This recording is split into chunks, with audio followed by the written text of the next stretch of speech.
आप लोग अपनी स्क्रीन पर फोटो देखकर समझ गए होंगे कि आज की ये कहानी है एक ब्लॉकबस्टर की, यंगरी यंग मैन की। इनका नाम है अमिताभ क्या बच्चन। तो इनके बारे में एक सामान्य जानकारी देखते हैं, जानते हैं। देखिए, हमारा प्यारा भारत है। तो फिल्म स्क्रीन पर दो भाई, एक पुलिस वाला और एक स्मगलर, जिन्हें जिंदगी एक दूसरे के सामने लाकर खड़ा कर देती है। जिंदगी और जिल्लत के दिए घाव को समेटकर एक भाई अपराधी बन जाता है और एक बिल्ला हर बार उसकी हिफाजत करता है। उसकी बाजू पर एक टैटू है जिस पर बचपन में लिख दिया गया था, गद्दार का बेटा। अगर आपके जहन में जनवरी 1975 में 50 साल पहले रिलीज हुई फिल्म दीवार की तस्वीर सामने आ रही है तो आप पूरी तरह गलत नहीं है, पर सही भी नहीं है। ये सीन हांगकांग में कैंटनीज चीन की एक भाषा में बनी फिल्म टू ब्रदर्स का है, जो दीवार की रीमेक थी। चीनी संस्कृति के हिसाब से 1979 में आई टू ब्रदर्स में कुछ बदलाव किए गए थे। मसलन अमिताभ बच्चन के बिल्ला नंबर 786 के बजाय टू ब्रदर्स में 838 नंबर का बिल्ला पहनता है, जो Chinese year of the horse का प्रतीक है। मैं आज भी फेंके हुए पैसे नहीं उठाता, मेरा बाप चोर है जैसे सीन भी इस चीनी फिल्म में मौजूद थे। और 1975 में आई फिल्म दीवार ने न सिर्फ अमिताभ बच्चन की एंग्री यंग मैन की इमेज को पूरी तरह स्थापित किया, बल्कि ये फिल्म आने वाले कई दशकों तक एक टेम्पलेट बनी गई। तमिल, तेलुगु, मलयालम में बनी दीवार को भारत में तमिल रजनीकांत, तेलुगु एनटी रामाराव, मलयालम में आप दिखते मामूटी में बनाया गया। दीवार की सफलता के बाद 80 के दशक में तुर्की में भी फिल्म बनी, जो दीवार में दो भाइयों की कहानी से प्रेरित थी। हालांकि हर भाषा की फिल्मों में कहानी में अपने अपने हिसाब से बदलाव किए गए। दीवार को रिलीज हुए 50 साल हो चुके हैं, लेकिन आज भी इसकी मौजूदगी फिल्मों में आम जिंदगी में कहीं ना कहीं दिख ही जाती है। 2009 में जब भारत के संगीत निर्देशक AR रहमान ने ऑस्कर जीता था तो स्टेज पर जाकर उन्होंने कहा था, मेरे पास माँ है। 4 शब्दों का छोटा सा वाक्य कहने को तो 1975 में आई फिल्म दीवार का एक डायलॉग है, लेकिन सिनेमा और समाज में इसकी अहमियत इससे कहीं ज्यादा है। और क्या 50 साल बाद भी दीवार प्रासंगिक है? तो इस पर विनय लाल ने अपने लेख दीवार the footpath, the city and the angry young man में लिखा था कि आप शायद ये सोच सकते हैं कि दीवार पुरानी हो चुकी है, लेकिन ये साफ है कि बदले सांस्कृतिक परिवेश, बदलती सिनेमाई भाषा और बदल चुके राजनीतिक माहौल के बावजूद दीवार की अपनी पहचान रत्ती भर भी कम नहीं हुई है। आखिरी बार माँ को कफन में देखा था जावेद अख्तर। दीवार की कहानी को कई परतों में पढ़ा जा सकता है। एक बच्चे को सोने में मिली जिल्लत की कहानी, जिसकी बाजू पर लिख दिया गया, मेरा बाप चोर है। ये उस माँ निरूपा रॉय और बच्चे अमिताभ बच्चन के बीच के रिश्ते की भी कहानी है। उस बच्चे की कहानी जिसके लिए माँ ही सब कुछ थी। दीवार की कहानी बॉलीवुड के विख्यात लेखक जोड़ी सलीम जावेद की कलम से निकली थी और इनकी फिल्मों में अक्सर माँ को लेकर ताना बाना रहता था, फिर चाहे वो त्रिशूल हो या दीवार हो। यंगरी यंग मैन नाम की सीरीज में जावेद अख्तर इसकी वजह बताते हैं। मैं 8 साल का था जब मेरी माँ गुजर गई। आखिर बार मैंने उन्हें कफन में देखा था। मैं महीनों तक सपनों में ही कफन देखता था। आज मेरी उम्र 76 साल से ज़्यादा हो चुकी है। मैं आज भी उस औरत की कमी महसूस करता हूँ जिसे मैंने तब खो दिया जब वो 36 साल की थी। वहीं सलीम खान अमेजॉन की सीरीज एंग्री यंग मैन में कहते हैं कि 5 से 9 साल की उम्र तक मैं अपनी माँ के से कभी नहीं मिला। उन्हें टीबी था। एक बार मैं खेल रहा था तो मेरी माँ ने मेरी ओर इशारा करते हुए दूर से पूछा कि ये बच्चा कौन है। जब उन्हें पता चला कि मैं उनका बेटा हूँ तो वो बहुत रोई। मैं आज भी जब उनको याद करता हूँ तो मेरी आंखों में आंसू आ जाते हैं। तू इतना अमीर नहीं हुआ कि अपनी माँ को खरीद सके।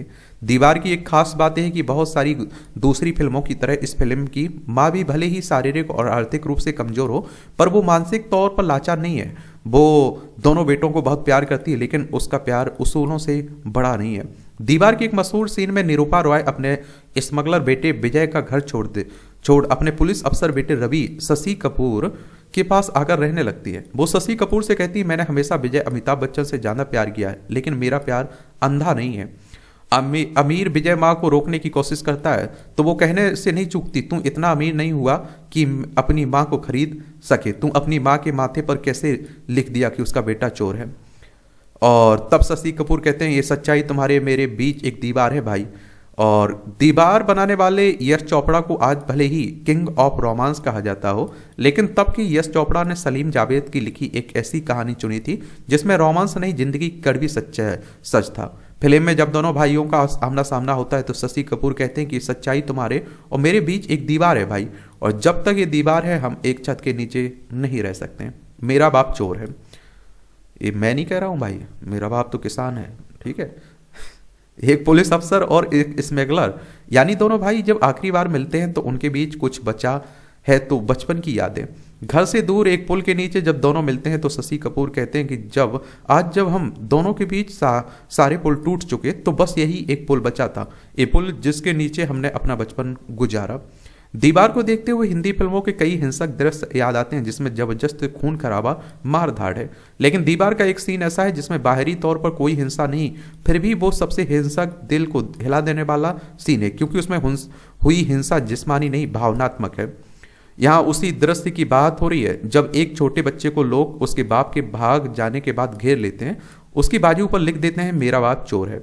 दीवार जनवरी 1975 में रिलीज हुई थी। उसके कुछ महीनों के बाद ही भारत में आपातकाल की घोषणा हो गई थी। इंदिरा गांधी के समय देश की पहली महिला प्रधानमंत्री थी इंदिरा गांधी। 1975 से 77 के बीच जो राष्ट्रीय आपातकाल लगाया गया था, अनुच्छेद 352 के तहत राष्ट्रीय आपातकाल की बात कही गई है। दीवार में बेरोजगारी, सिस्टम के खिलाफ गुस्सा, बगावत के तो तेवर दिखाए गए हैं। इंतफाकन वो सब आने वाले दिनों में पर्दे के बाहर असली जिंदगी में सड़कों पर भी दिखाई देने लगे। दीवार का निर्माण गुलशन राय ने किया था। गुलशन राय इस फिल्म के लिए राजेश खन्ना को साइन कर चुके थे, लेकिन सलीम जावेद अमिताभ बच्चन को ही अपनी इस कहानी में लेना चाहते थे। दीवार का एक सीन है जहां विजय अपनी पिता की मौत के बाद उनके अंतिम संस्कार में पहुंचते हैं, और उस सीन में दाएं हाथ के बजाय विजय बाएं हाथ से दाह संस्कार करते हैं। ऐसा दौरान जैसे ही वो अपना हाथ आगे बढ़ाता उसके बाजू पर लिखी मेरा बाप चोर है वाली लाइन दिखती है। ये सीन दरअसल अमिताभ बच्चन ने खुद ही सुझाया था। फिल्म की लोकप्रियता इतनी थी कि रिलीज होने के बाद बिल्ला नंबर 786 की तर्ज पर लोगों में गाड़ी का नंबर 786 लेने की होड़ लग गई। दीवार को 7 पर अमिताभ को नहीं मिला था अवार्ड। फिल्म में परवीन बॉबी और नीतू सिंह ने भी काम किया था। जिस अंदाज में परवीन बॉबी को दिखाया गया वो उस दौर की फिल्मों से काफी अलग था। इसमें परवीन बॉबी एक सेक्स वर्कर के रोल में थी जो सिगरेट भी पीती थी, शराब भी पीती थी। दीवार की खूबी ये थी कि परवीन बॉबी के रोल को ना तो नैतिकता के चश्मे से किसी नीची नजर से दिखाया गया और ना ही आधुनिकता के किसी पैमाने पर बड़ा चढ़ाकर। फिल्म में अगर मुल्क राज दावर, इफ्तिखार और सामंत मदनपुरी की बात ना की जाए तो बात अधूरी होगी। वैसे फिल्म शोले और दीवार की शूटिंग एक साथ हुई थी।